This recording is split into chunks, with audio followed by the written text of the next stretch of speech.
Vedel si, že v Česku vynáša kockový cukor kvôli hádke v manželstve? Počkaj si, čo všetko ešte dokázali. Ahojte, dnes sa pozrieme na 10 faktov o Česku, ktoré ste určite nevedeli. A ak náhodou áno, tak vám dávam virtuálny potlesk. Číslo 1. Pražský hrad. Predstavte si hrad, ktorý je väčší než celé staré mestské centrum. Presne taký je Pražský hrad. Nachádza sa v srdci Prahy a je považovaný za najväčší historický hradný komplex na svete. Hrad sa tiahne desiatkami hektárov, siahajú historicky až do 9. storočia. Po stáročia bol sídlom českých panovníkov, neskôr cisárov a dnes slúži ako oficiálne sídlo prezidenta. Okolo hradu nájdeš gotické, renesančné i barokové budovy, katedrály, záhrady a uličky prešpikované históriou. Je to miesto, kde každý kameň, každý múr dýcha dejinami.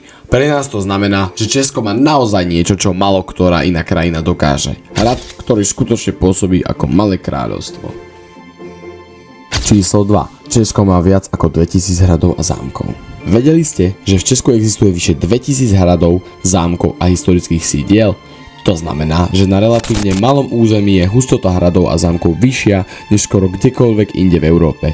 Každý z týchto hradov má svoj príbeh. Od stredovekých pevností cez renesančné sídla až po zámky z 18. a 19. storočia.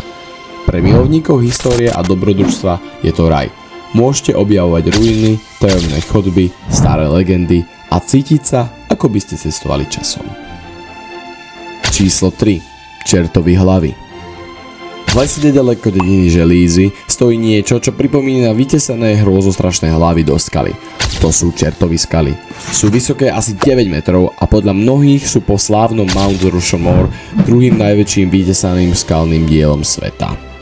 Tieto obrovské hlavy dal medzi rokmi 1841 až 1846 vytesať sochár Václav Lévy. Výtvarné teda ide o originálne dielo s dávnou históriou, ukrytú medzi stromami a skalami. Pre moderného človeka sú to diela, ktoré vyzerajú skoro nadprirodzene a presne to robí z čertových hlav skvelé miesto na poobedné obzeranie umenia. Číslo 4. Spotreba piva na obyvateľa. Ak miluješ pivo, Česko je pre teba ako raj. Česi patria medzi najväčších milovníkov piva na svete. Ročne vypijú priemerne viac litrov piva na osobu ako kdekoľvek inde. Slávne značky ako Pilsner Urquell majú korene práve tu. Tento pivný štýl, svetlý ležiak, sa stal celosvetovou klasikou. Pivo pre Čechov nie je len nápoj, je to súčasť kultúry, spoločenského života, tradície. V hospodách sa schádzajú pri pive priatelia, rodiny, starí i mladí a to robí z piva viac než len tekutinu. Číslo 5. Kockový cukor. Vieš, čo je úplne bežná vec v kuchyni každej slovenskej aj českej domácnosti a pritom sa zrodila v Česku? Kockový cukor. Áno, presne tá malá sladká kocka, ktorú hádžeš do čaju alebo kávy, vznikla v meste Dačice v roku 1843. Všetko sa začalo jedným zraneným prstom. Manželka riaditeľa cukrovaru Juliana Radová si raz pri krájaní veľkého cukrového bochníka ostrým nožom poranila ruku. A vraj manželia vtedy riešili dve veci. Ako nastaviť krv a ako vymyslieť, aby sa cukor už nikdy nemusel krájať. Jej muž Jakub Krištof Rad dostal nápad. Čo keby sme cukor lisovali do malých kociek? A keď sa to konečne podarilo, bol to taký úspech, že sa tento vynález rozšíril do celého sveta.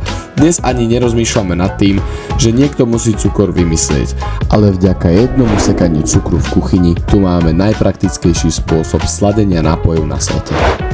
A to je všetko. Ak vás tieto fakty o Česku prekvapili, budem rád, ak ma podporíte lajkom alebo komentárom, ktorý z nich bol pre vás najšokujúcejší. Môžete tiež napísať, o ktorej krajine by ste chceli video na budúce. Ďakujem, že ste si našli čas a vidíme sa pri ďalších zaujímavostiach. Majte sa krásne.